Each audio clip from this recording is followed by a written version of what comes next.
Cute couples ಅಂತಾನೆ famous ಆಗಿದ್ದ ಜೋಡಿ ಅಂದ್ರೆ ಅದು ರ್ಯಾಪರ್ ಚಂದನ್ ಶೆಟ್ಟಿ ಹಾಗೂ ನಿವೇದಿತಾ ಗೌಡ. ಇವರು ಪ್ರೀತಿಸಿ ಮದುವೆಯಾಗಿದ್ರು. ಆದ್ರೆ ಈ ಜೋಡಿ ಈಗ ದೂರ ಆಗ್ತಿದೆ. ಅಷ್ಟಕ್ಕೂ ಈ ಜೋಡಿ ಸಡನ್ ಆಗಿ ಡಿವೋರ್ಸ್ ಆಗಿದ್ ಯಾಕೆ? ಜಾಲತಾಣದಲ್ಲಿ ಹಾಕಿರೋ ಮಾಹಿತಿಯಾದ್ರೂ ಏನು? ಈ ಸ್ಟೋರಿಯನ್ನು ನೋಡಿ. ಏನಾದ್ರು ವರ ಕೊಟ್ರೆ ನೀನ್ ಮತ್ತೆ ನಾನೇ ಹೆಂಡತಿಯಾಗಿ ಬರ್ಬೇಕು ಅಂತ ಕೇಳ್ಕೊತ್ಯಾ? ಚಂದನ್ ನಿವೇದಿತಾ ದಾಂಪತ್ಯದಲ್ಲಿ ಬಿರುಕು. ಕೌಟುಂಬಿಕ ನ್ಯಾಯಾಲಯಕ್ಕೆ ವಿಚ್ಛೇದನ ಅರ್ಜಿ.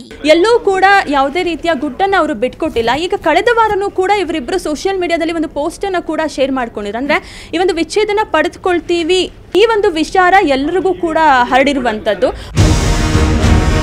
ರ್ಯಾಪರ್ ಚಂದನ್ ಶೆಟ್ಟಿ ಹಾಗೂ ನಟಿ ನಿವೇದಿತಾ ಗೌಡ ಬಿಗ್ ಬಾಸ್ ನಲ್ಲಿ ಸಿಕ್ಕ ಸ್ನೇಹಿತರು. ತಮ್ಮ ರ್ಯಾಪ್ ಸಾಂಗ್ ಮೂಲಕವೇ ನಿವೇದಿತಾ ಮನಸ್ಸನ್ನ ಕದ್ದಿದ್ದ ಚಂದನ್ ಬಿಗ್ ಬಾಸ್ ಟ್ರೋಫಿ ಗೆದ್ದ ಬಳಿಕ ನಿವೇದಿತಾ ಗೌಡ ಜೊತೆಗಿನ ಸ್ನೇಹವನ್ನ ಲವ್ ಆಗಿ ಮಾಡ್ಕೊಂಡ್ಬಿಟ್ಟಿದ್ರು. ಮೈಸೂರು ಮೂಲದ ನಿವೇದಿತಾ ಗೌಡ ಅವರ ಕುಟುಂಬಸ್ಥರನ್ನ ಒಪ್ಪಿಸಿ ಅದ್ಧೂರಿಯಾಗಿ ಮದುವೆ ಕೂಡ ಆಗಿದ್ರು. ಅದಕ್ಕೂ ಮೊದಲು ಯುವ ದಸರಾ ವೇದಿಕೆಯಲ್ಲೇ ನಿವೇದಿತಾಗೆ ಪ್ರೇಮ ನಿವೇದನೆ ಮಾಡಿಕೊಂಡು ದೊಡ್ಡ ಮಟ್ಟಿಗೆ ಸುದ್ದಿ ಕೂಡ ಆಗಿದ್ರು.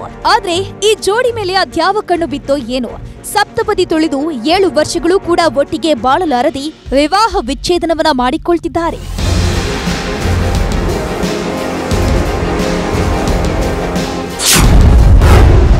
ಎರಡು 2019ರಲ್ಲಿ ಮೈಸೂರು ಯುವ ದಸರಾದಲ್ಲಿ ಪ್ರಪೋಸ್.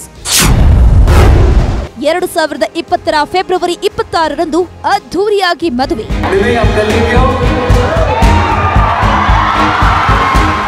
2019ರ ದಸರಾ ವೇದಿಕೆಯಲ್ಲಿ ಲವ್ ಪ್ರಪೋಸ್ ಮಾಡಿದ್ದ ಚಂದನ್ ಶೆಟ್ಟಿ ಜೊತೆಗೆ ನಿವೇದಿತಾ ಗೌಡ 2020ರ ಫೆಬ್ರವರಿ 26ರಂದು ಅದ್ಧೂರಿಯಾಗಿ ಇವರ ಮದುವೆ ಕೂಡ ನಡೆದಿತ್ತು. ಅಳಿದು ತೂಗಿ ಕಳೆದ ವರ್ಷ ಕ್ಯಾಂಡಿ ಕ್ರಶ್ ಅನ್ನೋ ಸಿನಿಮಾದಲ್ಲೂ ಒಟ್ಟಿಗೆ ನಟಿಸಿದ್ರು. ಇನ್ನೇನು ಸಿನಿಮಾ ತೆರೆ ಮೇಲೆ ಬರಬೇಕು ಅನ್ನೋ ಅಷ್ಟರಲ್ಲಿ ಈ ಜೋಡಿ ಡಿವೋರ್ಸ್ ಕೊಡಿ ಅಂತ ಕೋರ್ಟ್ ಅಂಗಳದಲ್ಲಿ ನಿಂತಿದೆ.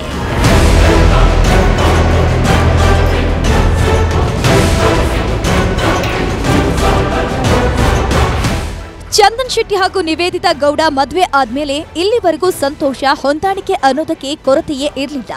ಇದಕ್ಕೆ ಸಾಕ್ಷಿ ಎಂಬಂತೆ ಈ ಜೋಡಿ ವಿಚ್ಛೇದನ ಪಡೆಯಲು ಕೋರ್ಟ್ಗೂ ಒಟ್ಟಿಗೆ ಒಂದೇ ಕಾರ್ನಲ್ಲಿ ಕೈ ಹಿಡಿದುಕೊಂಡು ಬಂದಿತ್ತು.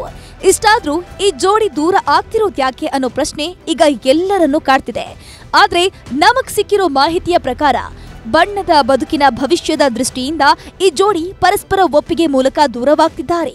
ಅವರ ಕೆರಿಯರ್ ಕಾರಣ ಬಂತ, ಅವರ ವೈಯಕ್ತಿಕ ಕಾರಣ ಬಂತ, ಬೇರೆ ತರದ ಒಂದು ರೀಸನ್ಗಳು ಅಡ್ಡ ಬಂದು ಅನ್ನೋದಕ್ಕೆ ಕ್ಲಾರಿಟಿ ಕೊಡಬೇಕಾಗಿರುವಂತದ್ದು ಚಂದನ್ ಶೆಟ್ಟಿ ಮತ್ತು ನಿವೇದಿತಾ ಗೌಡ ಅಂತ ಹೇಳ್ಬೋದು. ಚಂದನ್ ಶೆಟ್ಟಿ ಸಂಗೀತ ನಿರ್ದೇಶನದ ಜೊತೆಗೆ ನಾಯಕನಾಗಿಯೂ 3-4 ಚಿತ್ರಗಳಲ್ಲಿ ನಟಿಸಿದ್ದಾರೆ. ನಿವೇದಿತಾ ಗೌಡ ಕೂಡ ಸೋಷಿಯಲ್ ಮೀಡಿಯಾ ರೀಲ್ಸ್ಗಳಿಂದ ಪ್ರಮೋಷನ್ ಪಡೆದು ಕಿರುತೆರೆಗೆ ಎಂಟ್ರಿ ಕೊಟ್ಟು ಈಗ ಬೆಳ್ಳಿತೆರೆಯಲ್ಲಿ ನೆಲೆ ನಿಲ್ಲೋದಕ್ಕೆ ಪ್ರಯತ್ನವನ್ನ ಮಾಡ್ತಿದ್ದಾರೆ. ಜೊತೆಗೆ ನಿವೇದಿತಾ ಹೆಚ್ಚಿನ ವಿದ್ಯಾಭ್ಯಾಸಕ್ಕಾಗಿ ವಿದೇಶಕ್ಕೆ ಹೋಗಲು ಸಿದ್ಧತೆಯನ್ನ ಮಾಡ್ತಿದ್ದಾರೆ ಅನ್ನೋ ಮಾಹಿತಿ ಕೂಡ ಇದೆ. ಇದರ ನಡುವೆ ಚಂದನ್ ನಿವೇದಿತಾ ಮದುವೆ ಆಗಿ 4 ವರ್ಷಗಳಾಗಿದ್ದು ಮನೆಯವರು ಮಗು ಮಾಡಿಕೊಳ್ಳುವಂತೆ ಇಬ್ಬರಿಗೂ ಹೇಳಿದ್ದು ಸದ್ಯಕ್ಕೆ ಮಗು ಬೇಡ ಎಂದು ನಿವೇದಿತಾ ಹೇಳಿದ ಕಾರಣ ಈ ಜೋಡಿ ಪರಸ್ಪರ ಒಪ್ಪಿಗೆ ಮೂಲಕ ವಿಚ್ಛೇದನ ಪಡೆದು ಸ್ನೇಹಿತರಾಗಿ ಮುಂದಿನ ಭವಿಷ್ಯ ರೂಪಿಸಿಕೊಳ್ಳಲು ನಿರ್ಧರಿಸಿದ್ದಾರೆ ಅಂತ ಹೇಳಲಾಗ್ತಿದೆ.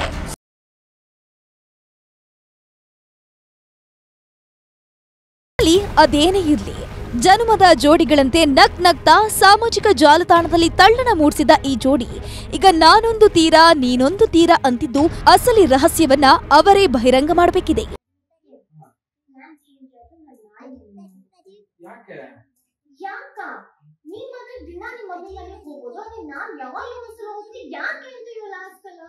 Satish Kanakapura, film bureau, news 18.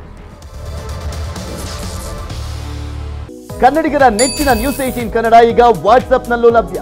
Karnataka, ದೇಶ ವಿದೇಶಗಳ 360 ಡಿಗ್ರಿ ಸುದ್ದಿಯ ವಿವರಗಳನ್ನ ನಿಮ್ಮ ಕೈ ಬೆರಳುಗಳಲ್ಲೇ ಪಡಿಲಿಕ್ಕೆ ಈ QR ಕೋಡ್ ಅನ್ನ ಸ್ಕ್ಯಾನ್ ಮಾಡಿ ನಮ್ಮ ಚಾನಲ್ ಫಾಲೋ ಮಾಡಿ, ನೋಟಿಫಿಕೇಶನ್ ಆನ್ ಮಾಡಿ.